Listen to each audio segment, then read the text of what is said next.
Reflexive math के साथ मैं हूं नज़र शेख। टॉपिक है हमारा आज का डोमेन एंड रेंज। डोमेन और रेंज के कंसेप्ट को पढ़ने से पहले हम डिस्कस थोड़ा सा करेंगे open interval and close interval, जो कि डोमेन और रेंज को लिखने के लिए बहुत ज़रूरी है। डोमेन और रेंज तभी हमारी अच्छी हो सकती है जब हमें ओपन और क्लोज इंटरवल का आइडिया होगा। तो सबसे पहले हम ओपन और क्लोज इंटरवल पे आते हैं। ओपन इंटरवल को हम हमेशा इस तरह स्मॉल ब्रैकेट में रिप्रेजेंट करते हैं, जबकि क्लोज इंटरवल के लिए हम स्क्वायर ब्रैकेट का इस्तेमाल करते हैं। ओपन इंटरवल का मतलब होता है कि जो नंबर्स हमें बताए गए हैं वो नंबर्स खुद शामिल नहीं है, उन नंबर्स का इंटीरियर शामिल है। इससे मुराद ये है, देखें मैं एग्जांपल देता हूं आपको एक। जैसा कि हमारे पास x की वैल्यू है less than -2 less than x less than 2। अब देखते ही आपको पता चल जाना चाहिए कि ये ओपन इंटरवल है, क्योंकि इसमें ना -2 शामिल है ना 2 शामिल है। -2 लेस देन x मीन के x जो है वो -2 से ग्रेटर है, और यहाँ पे x लेस देन 2 और x जो है वो 2 से लेस है। मीन्स के x 2 और -2 ये दोनों शामिल नहीं है। x की जो वैल्यू है वो -2 और 2 के दरमियान है। मैंने ये ब्लू से इसलिए लिखा है ताकि आपको पता हो कि इसमें जो है वो 2 भी शामिल नहीं है और -2 भी शामिल नहीं है। मीन्स के x की वैल्यू 2 और -2 के दरमियान वाली वैल्यू है। ये दोनों वैल्यूज इंक्लूड नहीं है, ना ही 2 इंक्लूड है और ना ही -2 इंक्लूड है। सिर्फ इसका क्या है, इंटीरियर है। अब इसके इंटीरियर को कैसे लिखा जाएगा? 2 और -2 तो इंक्लूड नहीं है, लेकिन उसका इंटीरियर है, तो वो ओपन इंटरवल में लिखा जाएगा। मीन्स कि हम उसे लिखेंगे -2 to 2 ओपन इंटरवल। इस ओपन इंटरवल का मतलब है कि ये दोनों नंबर शामिल नहीं है, सिर्फ इसका इंटीरियर शामिल है। ये हमारा ओपन इंटरवल है। क्लोज इंटरवल की तरफ आते हैं। यही मिसाल इस्तेमाल करता हूं और मैं लिखता हूं -2 less or equal to x less or equal to 2। अब यहां पे -2 लेस और इक्वल टू x, इक्वालिटी आ गई है। x की वैल्यू में -2 भी शामिल हो गया। अब जो वैल्यू है वो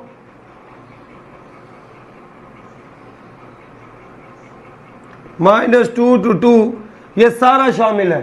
-2 भी शामिल है, 2 भी है और उसका इंटीरियर भी है। तो इसको हम लिखेंगे -2 to 2 close interval. Close interval का मतलब होता है कि ये दोनों नंबर भी शामिल हैं और इनका इंटीरियर भी शामिल है। ये है क्लोज और ये है ओपन। ओपन में वो दोनों इंक्लूड नहीं होते, सिर्फ उसका इंटीरियर होता है, और क्लोज में दोनों नंबर शामिल होते हैं। अब कुछ आंसर्स या कुछ वैल्यूज हमारी ऐसी आती हैं जिसमें एक साइड ओपन होती है और एक साइड क्लोज होती है। अब उसमें हमने कैसे हमें पता चलेगा, उसकी भी मिसाल से आपको समझाता हूं। हमारे पास x की वैल्यू है x less or equal to -2। तो देखिए x की कीमत इक्वल है -2 के और -2 से लेस है। -2 और -2 से लेस। अब ये -2 के साथ इक्वल का साइन आया हुआ है, तो इसका मतलब है -2 इंक्लूड है। तो -2 और -2 से लेस हमें नहीं पता कहां तक जा रहे हैं। -2 से लेस तो सारे नंबर जा रहे हैं और अप टू इन्फिनिटी तक, नेगेटिव इन्फिनिटी। तो इसका मतलब है अब हम इसे जब राइट करेंगे तो -2 बाउंड्री है और -2 इक्वल भी है, तो शामिल हो जाएगा -2। कहां तक जा रहे हैं? x लेस देन -2 से लेस, तो up to so on infinity तक जा रहे हैं। और जहां पे भी इन्फिनिटी आएगी वहां आपने ओपन इंटरवल रखना है। देखिए एक साइड क्लोज हो गई है, उसमें वो शामिल था, जो शामिल नहीं था वो शामिल हो भी नहीं सकता। क्योंकि इन्फिनिटी कोई नंबर नहीं है, तो हमें नहीं पता ये कहां तक जा रहे हैं, बस लेस है अप टू सो ऑन है, तो माइनस इन्फिनिटी। इन्फिनिटी जब भी आएगी हम उसे कभी भी क्लोज इंटरवल में नहीं लिखेंगे, क्योंकि इन्फिनिटी कोई एग्जैक्ट नंबर नहीं है, लिहाजा हम उसे क्लोज नहीं कर सकते। अब हम आते हैं, ये हो गया एक साइड से ओपन, दूसरी साइड से क्लोज। फॉर एग्जाम्पल मैं आपको कहता हूं कि x की जो वैल्यू है वो -2 लेस और इक्वल है यहां पे, और यहां पे है <2। तो आप इसको कैसे लिखेंगे? -2 लेस और इक्वल, -2 इक्वल है x के, तो -2 पे क्लोज इंटरवल आएगा, और x जो है वो लेस है 2 से लेस है, मीन्स के 2 के इक्वल नहीं है, इक्वालिटी में 2 नहीं है, तो मीन्स के 2 आएगा। अब यहां पे ओपन या क्लोज, जहां पे इक्वालिटी आ जाए वो नंबर इंक्लूड हो जाता है, जो इंक्लूड हो जाता है उसके साथ क्लोज आता है। 2 इंक्लूड नहीं है, 2 से x जो है वो 2 से लेस है, 2 से लेस जब होगा तो 2 तो शामिल नहीं होगा, तो यहां इक्वल भी नहीं है तो 2 शामिल नहीं है, तो 2 पे हमने क्या लगाना होगा? ओपन लगाना होगा। तो एक साइड क्लोज हो गई क्योंकि वो शामिल थी, जो शामिल नहीं था उसके अलावा और थे, वहां पे वो क्या हो जाएगी? ओपन हो जाएगी। जी, तो ये हमारा कॉन्सेप्ट था ओपन इंटरवल और क्लोज इंटरवल, और ओपन और क्लोज कंबाइन भी आ सकते हैं।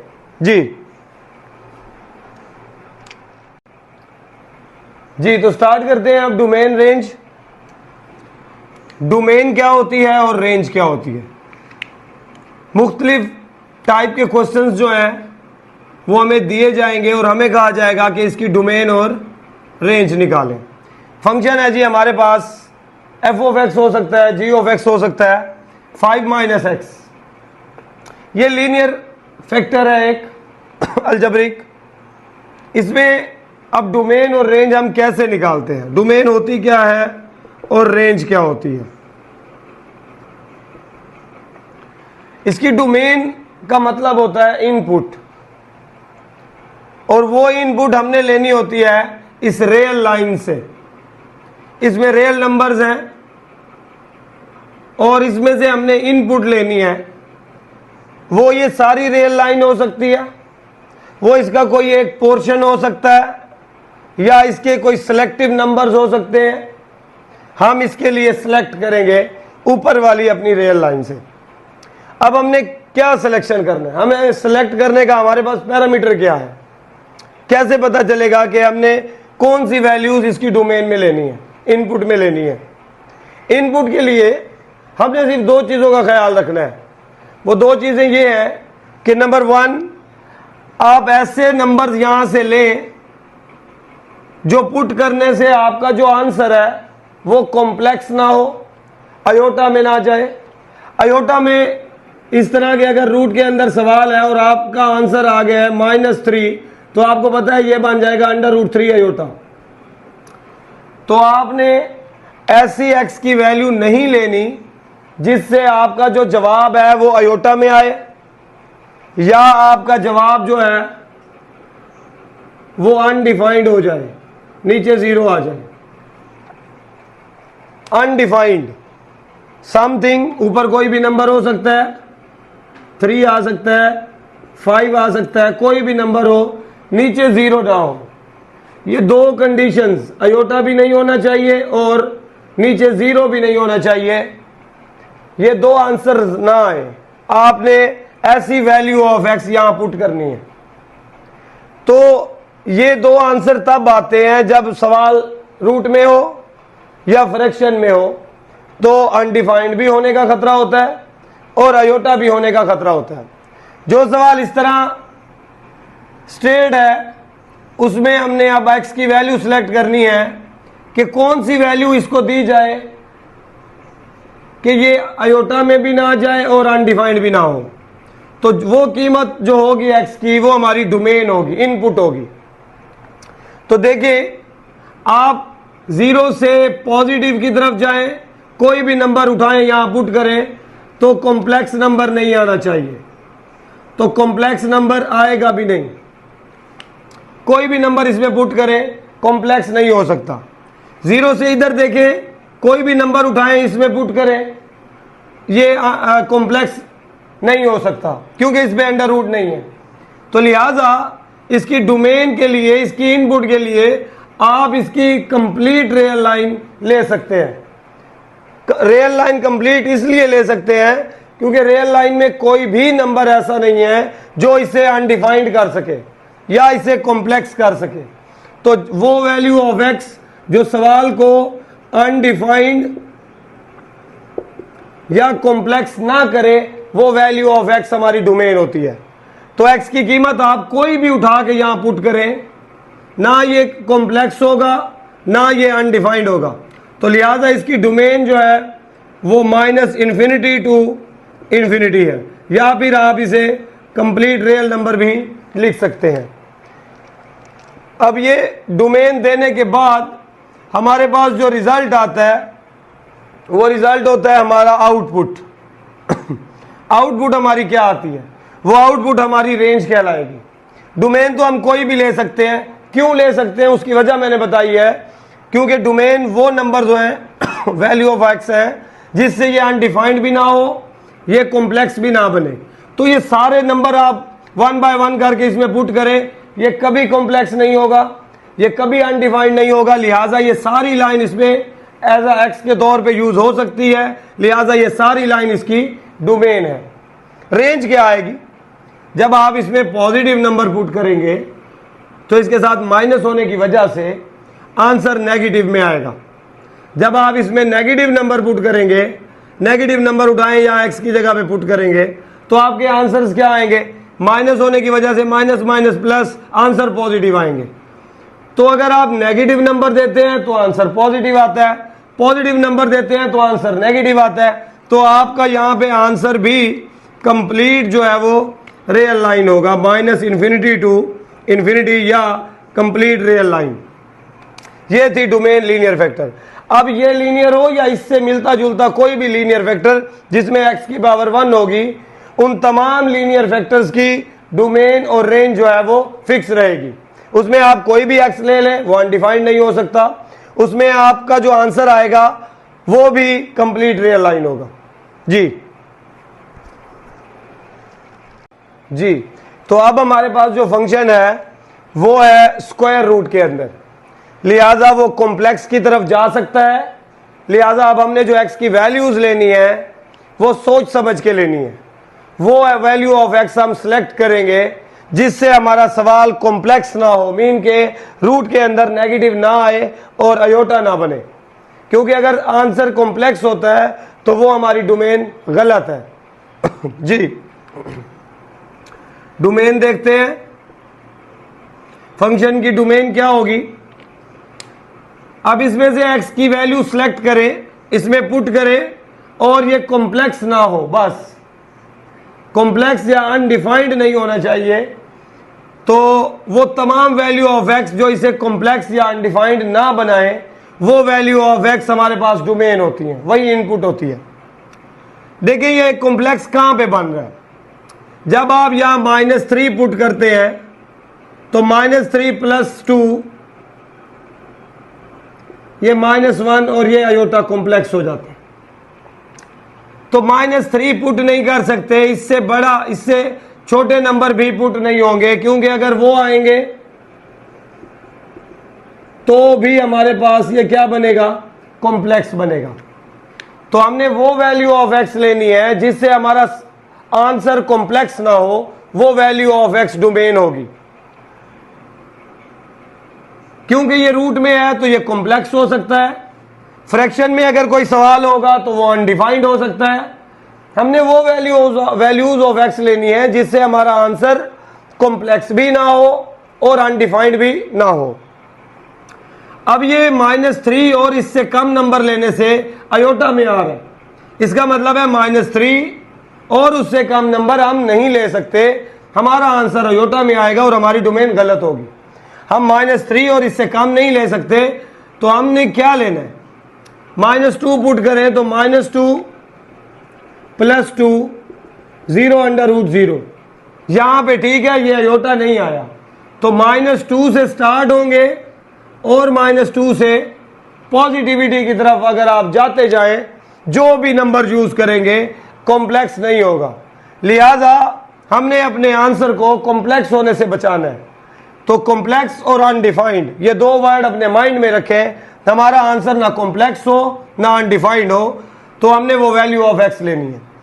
वैल्यू ऑफ एक्स ये नहीं ली जा सकती, -2 और उससे बड़ी वैल्यूज ली जा सकती हैं, तो उससे हमारा जवाब कॉम्प्लेक्स नहीं आता। -2 इंक्लूड है, तो -2 के साथ क्या करेंगे, क्लोज इंटरवल -2 से स्टार्ट है, इससे कम नहीं ले सकते, अयोटा में आ जाएगा। -2 से आगे अप टू सो ऑन है, तो इन्फिनिटी तक जाएगा, उसे हम क्या करेंगे, इन्फिनिटी को हमेशा ओपन रखते हैं। ये हमारी डोमेन हो गई। अब हमें रेंज चाहिए। रेंज का मतलब होता है आउटपुट। यही इनपुट इसको दें और जो आउटपुट आती है वो रेंज होती है। -2 आप इसको देते हैं तो पहली डोमेन देने से पहला जवाब आता है 0। ये इंक्लूड है तो इससे आने वाला आंसर भी इंक्लूड होगा, क्लोज लिखेंगे। अब जैसे जैसे नंबर बढ़ाते जाएंगे आंसर्स भी बढ़ते जाएंगे और आंसर भी इन्फिनिटी की तरफ जाएंगे। ये इनपुट दी, ये दी, और इससे जो रिजल्ट निकलेगा, पहला नंबर पुट करें तो पहला जवाब आएगा, दूसरा नंबर पुट करेंगे दूसरा जवाब। जैसे जैसे आप एक्स की वैल्यू को यहां बढ़ाते जाएंगे आंसर्स भी बढ़ता जाएगा, तो रेंज भी बढ़ती जाएगी। -2 पुट करने से 0 आता है और उसके बाद बढ़ाने से हमारे आंसर भी बढ़ते जाएंगे। तो 2 to इन्फिनिटी, ये था रूट वाले सवाल की डोमेन एंड रेंज। इस क्वेश्चन में हमारे पास एक फंक्शन में 2 वैल्यूज हैं, तो बस हमने यहां पे x की वैल्यू खुद से सिलेक्ट नहीं करनी। यहां पे हमारा काम आसान है, हमें यहां पे भी x बताया गया है और यहां पे भी x बताया गया है। इन्हीं x की वैल्यूज को सिलेक्ट करके, क्योंकि डोमेन होती है इनपुट, इनपुट होती है x की वैल्यू, तो यहां x की वैल्यू जो है हमें बताई गई है, हमने वही ले लेनी होती है। यहां पे हमें ढूंढना नहीं पड़ेगा x की वैल्यू के लिए। डोमेन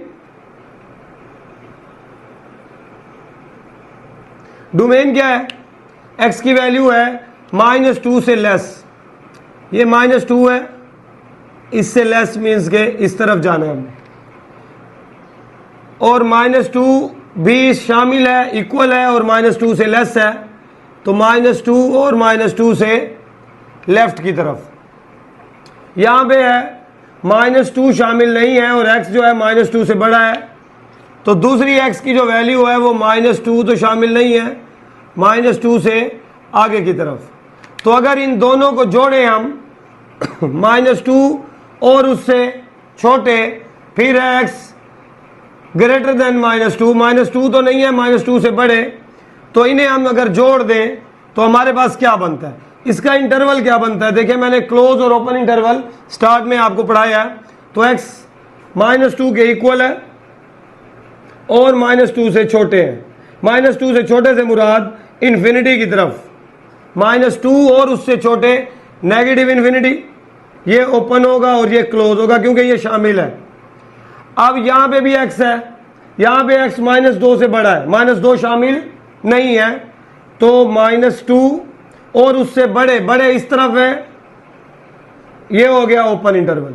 अब इन दोनों x की वैल्यूज के इंटरवल्स लगाने के बाद इनका आप यूनियन ले लें, तो फाइनली इन दोनों को कंबाइन करें। अगर -2 शामिल है और उससे लेस, -2 के अलावा बाकी सारे पॉजिटिव, अगर इन्हें इकट्ठा करें तो -इन्फिनिटी टू इन्फिनिटी, ये कंप्लीट रियल लाइन आती है।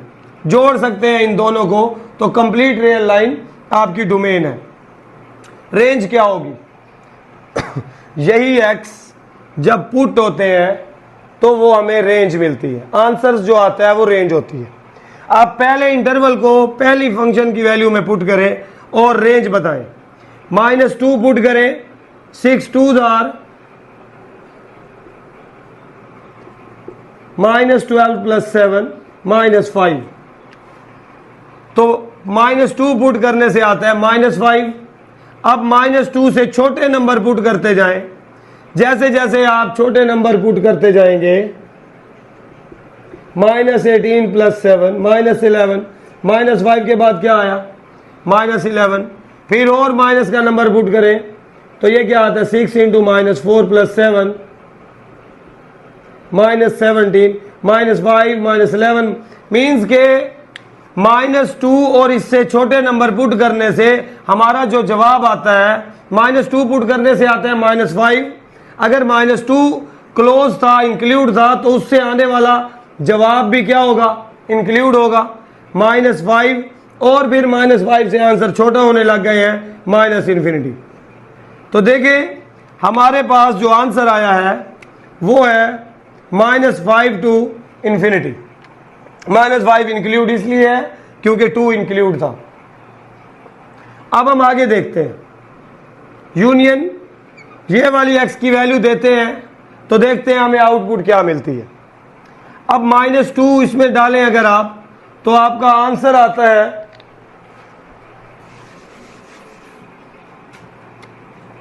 -2 शामिल करें इसमें, माइनस माइनस प्लस, -2 शामिल किया तो क्या आया 10। अब -2 से बड़े नंबर्स लेने हैं, बड़े नंबर कोई 2-3 ले लें, देखते हैं किधर जाते हैं। बड़ा नंबर लें कोई, -2 से बड़े कोई ले लें, 2 ले लें, 4 - 3 इंटू 2, 4 - 6 -2। और बड़ा ले लें, 4 ले लें, 4 - 3 4 12 -8।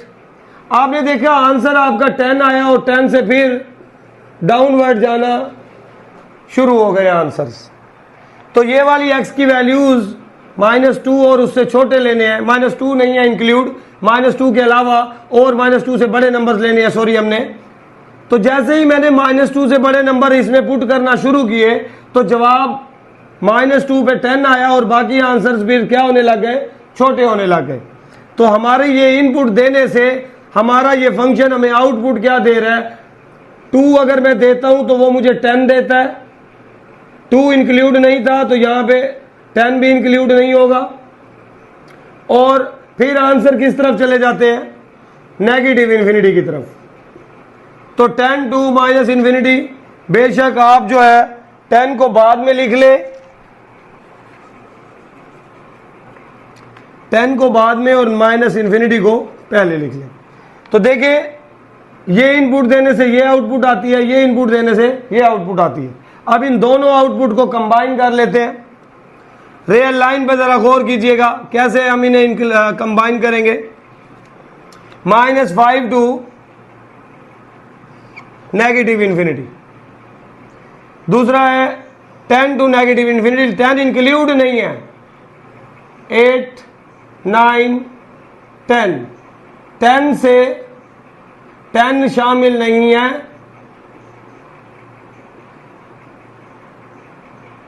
कहां तक, -∞ तक। अब एक है -5 टू -∞ और एक है 10 टू -∞।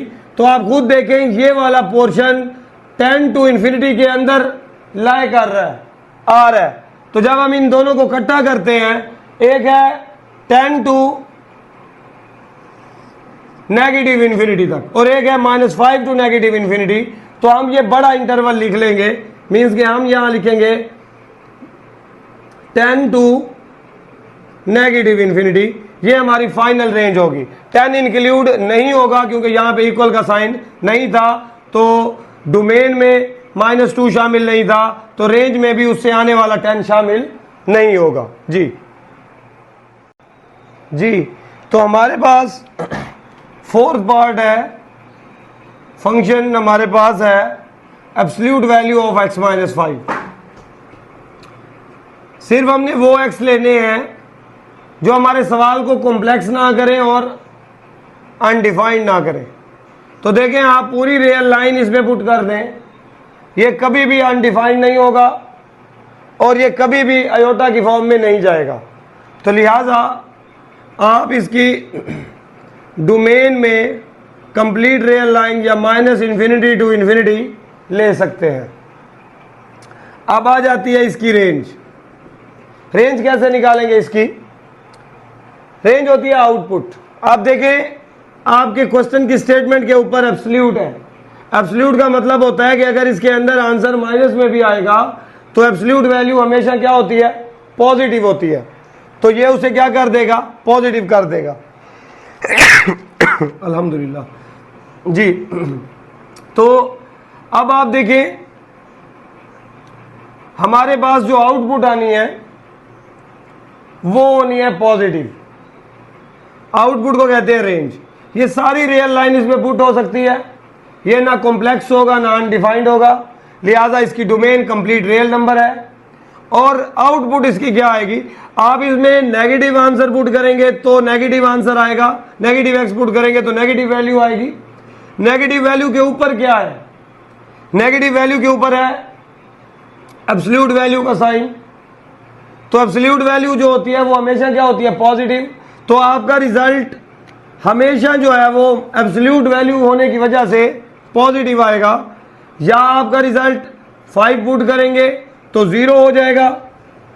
0 के अलावा सिर्फ पॉजिटिव आंसर आ सकता है, नेगेटिव आंसर कभी नहीं आएगा क्योंकि ये एब्सोल्यूट वैल्यू है।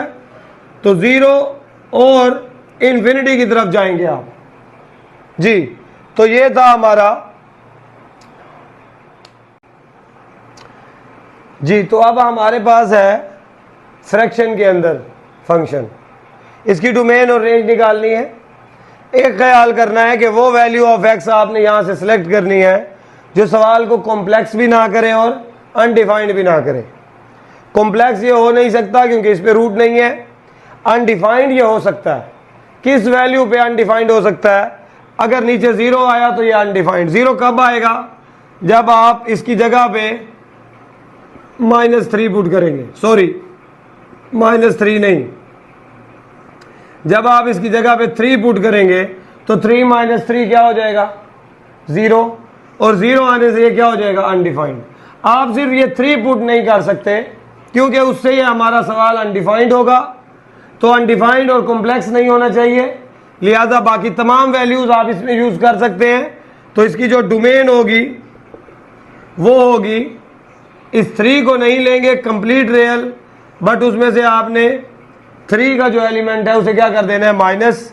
तो ये हमारी क्या होगी, डोमेन होगी इस फंक्शन के लिए। अब आते हैं इसकी रेंज के लिए।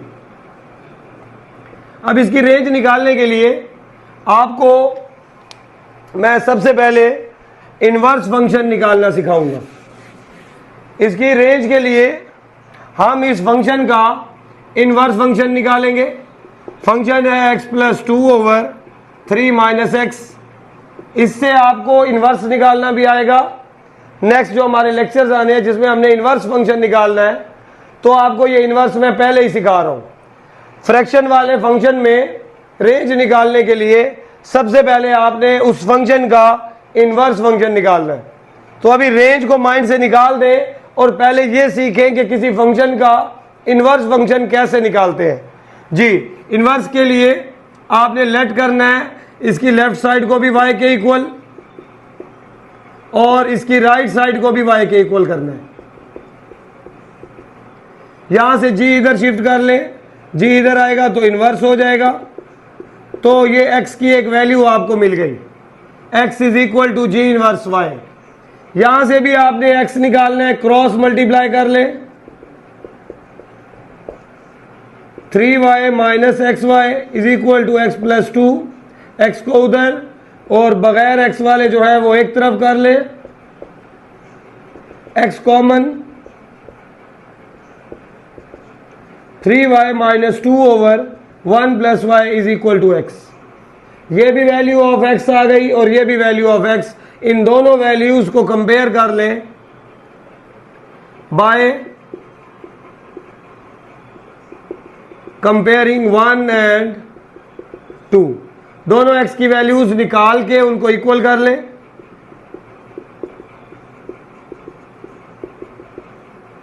और अब y की जगह पे रिप्लेस कर दें x को, y रिप्लेस x।